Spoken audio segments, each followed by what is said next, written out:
जय हिंद दोस्तों, मैं आपका दोस्त दिनेश कुमार। आज हमारा UP LT grade TGT PGT का लेक्चर नंबर 2 है, ईस्ट इंडिया कंपनी का विस्तार। जैसा कि इससे पहले हमने लेक्चर में पढ़ा था, हमारी 40 क्वेश्चन कंप्लीट हो गए थे। आज हमारा 41 क्वेश्चन है। ये सीरीज यूं ही कंटिन्यू चलती रहेगी। आई होप आपको ये सीरीज बहुत अच्छी लगी हो। आप बस ध्यानपूर्वक इन क्वेश्चनों को पढ़ते रहें और अपनी प्रिपेयरनेस को काफ़ी मजबूत बनाते रहें। Okay, yes, question number 41। Bharat में निम्न में से कौन सी डच बस्ती नहीं है? A Mahe, option C Chinsura, option B Balasore, option D Negapatam. Yes, option number 1 A right answer, Mahe. तो कुछ बेसिक फैक्ट इसके बारे में हम बताना चाहते हैं। भारत में चिंचुरा, बालासोर और नागापट्टम डच बस्तियां भी, जहां उन्होंने 1653 ईस्वी में चिंचुरा, 1658 ईस्वी में बालासोर, नागपट्टम में अपने कारखाने स्थापित किए। मालेवार तट पर स्थित फ्रांसीसी बस्ती बनी थी। ओके, यस, 41 क्वेश्चन का आंसर है माहे। यस, 42 क्वेश्चन नंबर हमारा, फ्रांसीसियों द्वारा मद्रास अंग्रेजों को वापस लौटाया गया। ऑप्शन नंबर 1 एक्सला सेपले संधि 1748 के द्वारा, ऑप्शन नंबर बी पांडुचेरी की संधि 1754 के द्वारा, ऑप्शन नंबर सी सलाबाई की संधि 1782 के द्वारा, ऑप्शन नंबर डी मंगलूर की संधि 1784 के द्वारा। राइट आंसर है इसका ऑप्शन नंबर 1 एक्सला सेपले की संधि 1748 के द्वारा। ओके, नेक्स्ट क्वेश्चन हमारा 43। ब्रिटिश ईस्ट इंडिया कंपनी के बारे में निम्नलिखित में से कौन सा कथन असत्य है? ध्यान रखिएगा दोस्तों, इसमें पूछा गया है कि कौन सा कथन असत्य है। ओके, ऑप्शन नंबर 1 1609 ईस्वी में कैप्टन हॉकिंस सूरत में फैक्ट्री खोलने की अनुमति लेने के इरादे से जहांगीर के दरबार में आया। ऑप्शन नंबर बी जहांगीर ने पहले तो अनुमति दे दी, परंतु बाद में पुर्तगालियों के दबाव में आकर मना कर दिया। ऑप्शन नंबर सी जब अंग्रेजों ने सवाली में एक पुर्तगाली बेड़े को हरा दिया, तब जहांगीर ने अंग्रेजों के हिम में फरमान जारी किया। ऑप्शन नंबर डी पुर्तगाली बेड़ा थॉमस रो के नेतृत्व में हराया गया था। ओके दोस्तों, इसका राइट आंसर होगा ऑप्शन नंबर डी पुर्तगाली बेड़ा थॉमस रो के नेतृत्व में हराया गया। ये बात है 1609 ईस्वी में हाकिम्स जहांगीर से मिला था। जहांगीर में फैक्ट्री खोलने के लिए अनुमति दी थी, परंतु पुर्तगालियों के कान भरने के कारण अंततः मना कर दिया गया। बाद में पुर्तगालियों की पराजय के बाद जहांगीर ने अंग्रेजों के पक्ष में फरमान जारी किया कि पुर्तगालियों की पराजय 1612 ईस्वी में स्वामी सूरत के समीप कैप्टन थॉमस बेस्ट के अधीन अंग्रेजी सेना द्वारा हुई थी, ना कि थॉमस रो के द्वारा। ओके, यस दोस्तों, यस, नेक्स्ट क्वेश्चन 44। वसीन की संधि कौन से आंग्ल मराठा युद्ध से संबंधित है? ऑप्शन नंबर 1 प्रथम आंग्ल मराठा युद्ध, ऑप्शन नंबर 2 द्वितीय आंग्ल मराठा युद्ध, ऑप्शन नंबर सी तृतीय आंग्ल मराठा युद्ध, ऑप्शन नंबर डी प्रथम आंग्ल मैसूर युद्ध। राइट आंसर है दोस्तों इसका ऑप्शन नंबर बी द्वितीय आंग्ल मराठा युद्ध। यस, ये बात है पेशवा बाजाजीराव द्वितीय पूना में अपने वर्चस्व को बनाए रखने के लिए मराठा सूबेदारों या सरदारों में फूट डालना शुरू किया, जिससे आपस में युद्ध हुआ। इसी युद्ध का परिणाम था कि अंग्रेजों से 1802 ईस्वी में बसीन की संधि को मराठा सरदारों ने राष्ट्रीय अपमान माना और द्वितीय आंग्ल मराठा युद्ध शुरू हुआ।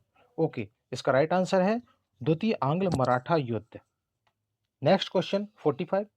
1799 में टीपू की मृत्यु के बाद मैसूर की गद्दी पर वेनेजली ने किसे बिठाया? ऑप्शन नंबर 1 बसालाल। Question number 45। 1799 में टीपू की मृत्यु के बाद मैसूर की गद्दी पर वेलेजली ने किसे बिठाया? Option number 1 Basalat Khan, option number C Krishnaraj, option number B Pratap Singh, option number D Nandraj. तो ओके दोस्तों, इसका राइट आंसर आपका होगा, इसका राइट आंसर है ऑप्शन नंबर सी कृष्णराज। ये बात है 1799 ईस्वी में श्री रंगपट्टनम दुर्ग पर अंग्रेजों के विरुद्ध लड़ता हुआ मारा गया। अंग्रेजों ने रंगपट्टनम पर अधिकार कर लिया। मैसूर राज्य को वाडिवार वंश के 2 वर्षीय बालक कृष्णराज को राजा बनाकर अपने संरक्षण में ले लिया गया। इसके साथ ही उस पर सहायक संधि लाद दी गई। तो यस, 45 का राइट आंसर है कृष्णराज। यस दोस्तों, नेक्स्ट क्वेश्चन है हमारा ऑप्शन 46। सलवाई सलवाई की संधि के समय कौन गवर्नर जनरल था? Option number 1 Clive, option number B Warren Hastings, option number C Cornwallis, option number D Wellesley. तो इसका दोस्तों राइट आंसर आपका होगा option number B Warren Hastings. ये बात है 17 मई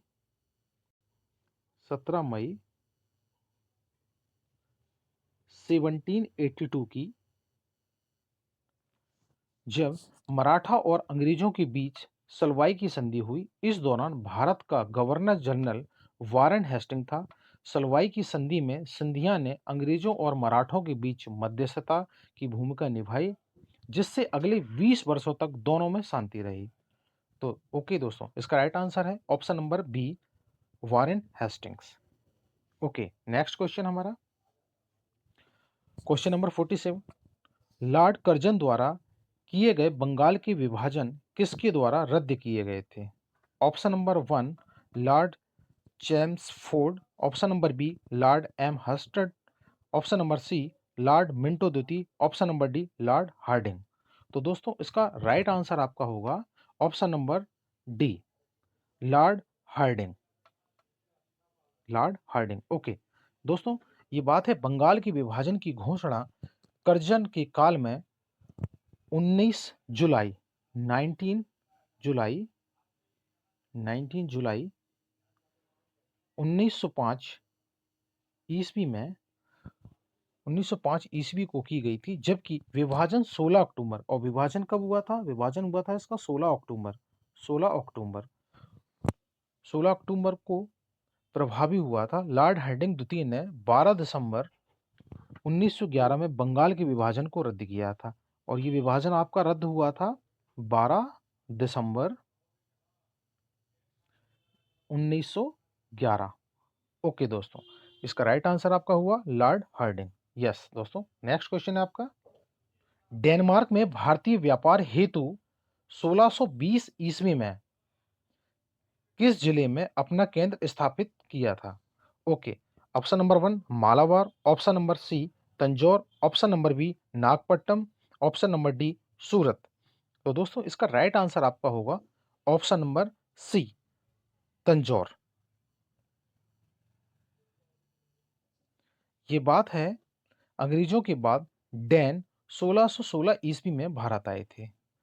कब आए थे? 1616 ईस्वी में 1616 ईस्वी में भारत आए थे। तंजौर जिले के तमिलनाडु में 1620 ईस्वी में उन्होंने अपनी पहली फैक्ट्री स्थापित की थी। इसके बाद बंगाल के समीरपुर में 1676 ईस्वी में उन्होंने अपनी दूसरी फैक्ट्री स्थापित की और 1745 ईस्वी में उन्होंने अपनी सभी फैक्ट्रियां ब्रिटिश कंपनी को बेच दी और वे भारत से चले गए। तो यस दोस्तों, इसका राइट आंसर आपका है तंजौर। यस, नेक्स्ट क्वेश्चन आपका क्वेश्चन नंबर 49। निम्नलिखित में से किसने टीपू सुल्तान के विरुद्ध निजाम एवं मराठों के साथ त्रिपक्षीय संधि संपन्न की?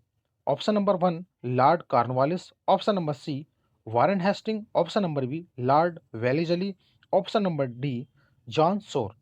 तो यस दोस्तों, इसका राइट आंसर आपका होगा राइट आंसर है आपका लॉर्ड कार्नवालिस, ऑप्शन नंबर 1। ये बात है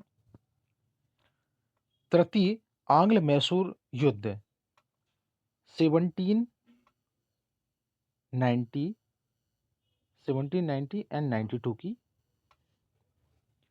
से पहले लॉर्ड कॉर्नवालिस ने निजाम तथा मराठों की टीपू विरोधी भावनाओं से प्रेरित होकर 1790 ईस्वी में टीपू के विरुद्ध त्रिदलीय संगठन का निर्माण किया।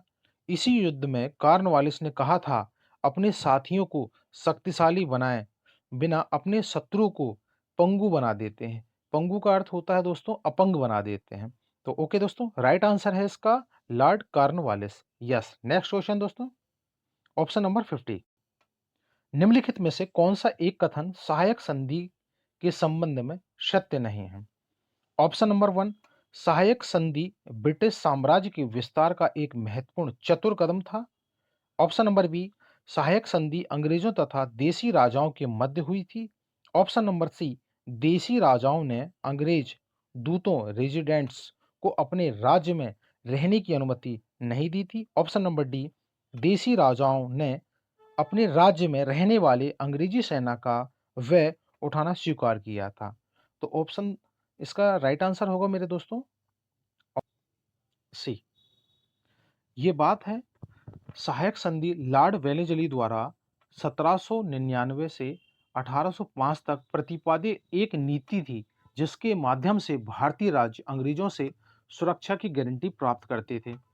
इस संधि में विदेश नीति युद्ध या शांति अंग्रेजों से पूछकर की जाती थी तथा प्रत्येक राज्य को अपनी राजधानी में एक ब्रिटिश दूत रखना पड़ता था। ओके दोस्तों, नेक्स्ट क्वेश्चन है हमारा 51। दक्कन की किस सल्तनत से अल्बुकार्क ने गोवा हस्तगत किया था? Option number 1, Ahmednagar. Option number C, Bijapur. Option number B, Berar. Option number D, Golconda. Right answer है दोस्तों बीजापुर। ये बात है अल्बुकार्क 1509 ईस्वी में भारत में वायसराय नियुक्त हुआ था। इसे भारत में पुर्तगाली साम्राज्य का प्रथम वास्तविक संस्थापक माना जाता था। अल्बुकार्क ने 1510 ईस्वी में बीजापुर के शासक आदिल शाह यूसुफ से गोवा को छीन लिया, जो आगे चलकर भारत में पुर्तगाली व्यापार केंद्र की राजधानी बना था। ओके दोस्तों, राइट ऑप्शन है इसका, राइट आंसर है इसका बीजापुर। ओके दोस्तों, नेक्स्ट क्वेश्चन है हमारा 52। निम्नलिखित में से कौन सा यूरोपीय युद्ध प्रथम कर्नाटक युद्ध के प्रारंभ होने के लिए उत्तरदायी है? ऑप्शन नंबर 1, सप्तवर्षीय युद्ध। ऑप्शन नंबर बी, ऑस्ट्रिया के उत्तराधिकार का युद्ध। ऑप्शन नंबर सी, गुलाबों का युद्ध। ऑप्शन नंबर डी, 30 वर्षीय युद्ध। तो राइट आंसर है दोस्तों इसका ऑप्शन नंबर बी, ऑस्ट्रिया के उत्तराधिकार का युद्ध। प्रथम कर्नाटक युद्ध का कारण ऑस्ट्रिया के उत्तराधिकार का युद्ध यूरोप में 1746 ईस्वी में 1746 ईस्वी में रहा था। उत्तराधिकार के इस संघर्ष में पांडुचेरी के गवर्नर डुप्ले के नेतृत्व में फ्रांसीसियों की जीत हुई थी। अपने दावेदार की गद्दी पर बैठाने के बदले में उन्हें उत्तराधिकारी या उत्तरी सरकार का क्षेत्र प्राप्त हुआ था। तो ओके दोस्तों, राइट आंसर है इसका ऑस्ट्रिया के उत्तराधिकार का युद्ध। ओके दोस्तों, नेक्स्ट क्वेश्चन है हमारा 43। दलदली स्थल सुता नदी में 1690 में किसने कलकत्ता की आधारशिला रखी थी? Option number 1, captain William Heath. Option number B, sir Charles Eyre. Option number C, Job Charnock. Option number D, John Surman. Right answer है दोस्तों जॉब चार्नॉक। एक ब्रिटिश बस्ती के रूप में कोलकाता का इतिहास 1690 ईस्वी में ब्रिटिश ईस्ट इंडिया कंपनी के एक अधिकारी जॉब चार्नॉक द्वारा यहां पर एक व्यापारिक चौकी की स्थापना से शुरू होता है। आगे चलकर कोलकाता भारतीय राष्ट्रीय आंदोलन का सबसे प्रमुख केंद्र बना और 1912 ईस्वी में तक कोलकाता ब्रिटिश भारत की राजधानी बन गई थी। 1912 ईस्वी में ब्रिटिश भारत की राजधानी कोलकाता बन चुकी थी। यस दोस्तों, इसका राइट आंसर है option number C, चारनाक।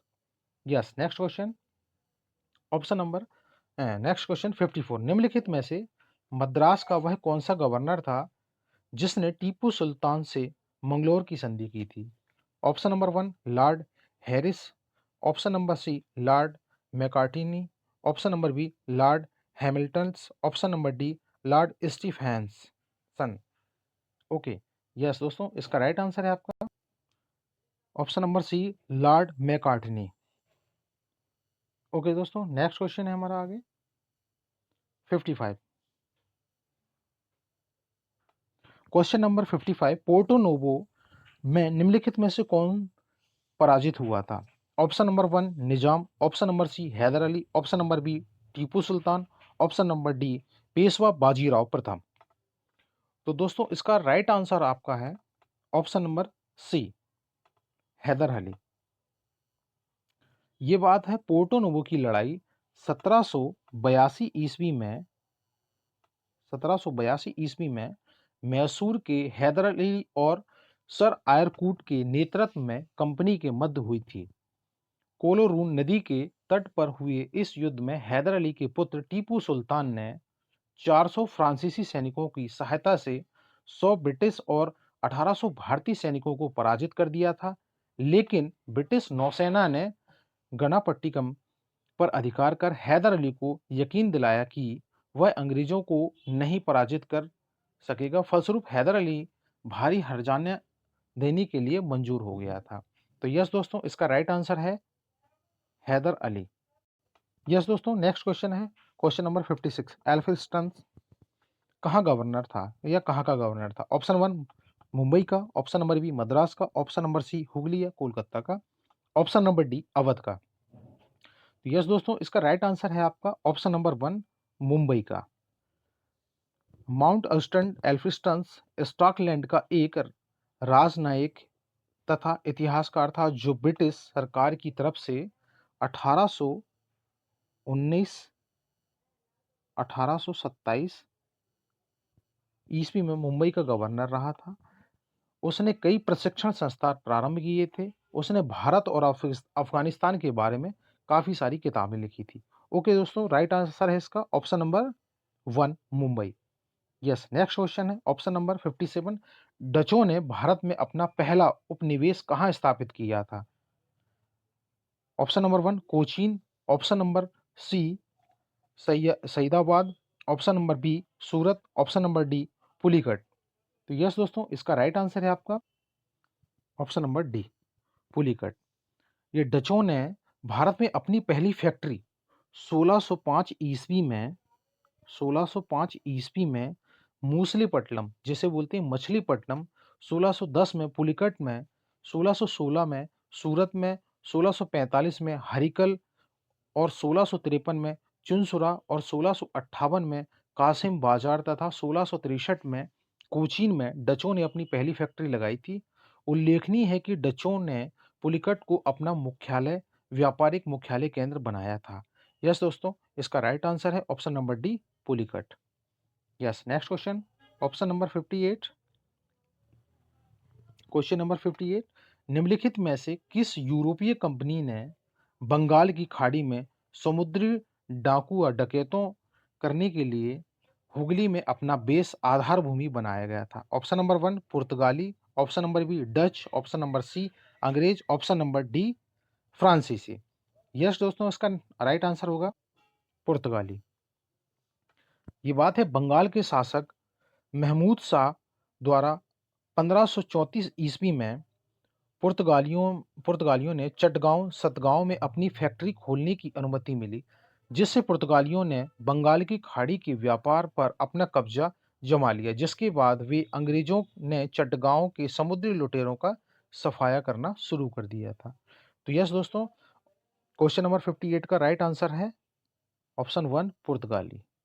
Okay, next question 59, किस वर्ष में पश्चिमी तट पर महाप्रांतीय मुख्यालय सूरत से बॉम्बे स्थापित किया गया था? ऑप्शन नंबर 1 1661 ईस्वी में, ऑप्शन नंबर बी 1668 ईस्वी में, ऑप्शन नंबर सी 1687 ईस्वी में, ऑप्शन नंबर डी 1691 ईस्वी में। तो राइट आंसर होगा दोस्तों इसका 1687 ईस्वी में। ओके, नेक्स्ट क्वेश्चन है दोस्तों हमारा क्वेश्चन नंबर 60, कलकत्ता की स्थापना से पूर्व बंगाल में अंग्रेजों की सर्वाधिक बड़ी बस्ती कौन सी थी? Option number 1 Kasimbazar, option number B Chatgaon, option number C Hooghly, option number D Murshidabad. तो यस दोस्तों, इसका राइट आंसर होगा आपका राइट आंसर होगा इसका दोस्तों option number C Hooghly. Okay दोस्तों, आज हमारे 20 क्वेश्चन ही थे।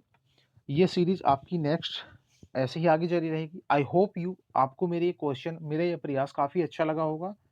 मैं ऐसे ही काफ़ी अच्छे-अच्छे और क्वेश्चन आपके एग्ज़ाम के अकॉर्डिंग आपके लाता रहूँगा।